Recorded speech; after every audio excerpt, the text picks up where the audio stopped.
asalaamu calaykum waraxmatullaahi wabarakaatu. halkani waa daalacan miidiya. daawadayaal meel kastoo joogtiin waxaan idin leenahay kulan wanaagsan.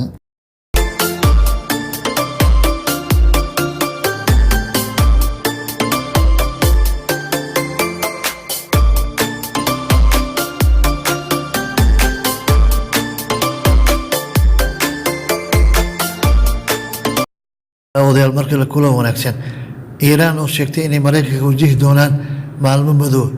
gabar u dhalay taliyihii guutada qudus ee la dilay jenaraal qaasim suleymaani oo lagu magacaabo seynab ayaa waxay sheegtay inay maraykanka wajihi doonaan maalmo madow.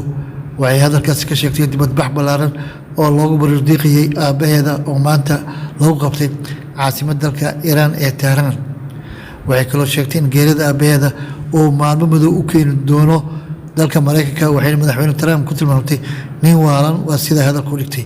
gabadhaasi waxay kaloo trump u dirtay fariin ay ugu sheegtay inaysan geerida aabbaheeda ka dhigneyn in wax kasta lasoo gabagooyay, balse ay qoysaska maraykanka ka jooga mandiqada bariga dhexe ay dhadhamin doonaan geerida, waa sidaa hadalka u dhigtay.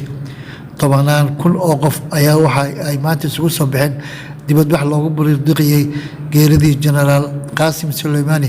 waxayna dibadbaxayaashu meydka jenaraal qaasimi ay soo dhexmarsiiyeen waddooyinka magaalada tehraan.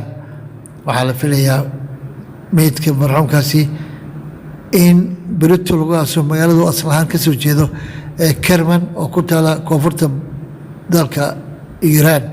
dhinaca kale taliyaha cusub ee ciidanka qudus ee ilaalada kacaanka iiraan jenaraal ismaaciil khan waxa uu sheegay inay sii wadi doonaan halgankii jenaraal qaasim suleymaan iyo in ciidanka maraykanka laga wada saaro mandiqada bariga dhexe, waa sida hadalku yiri. daawadayaal xubinteenna waa naga intaa. waxaadna kala socoteen daalacan miidiya.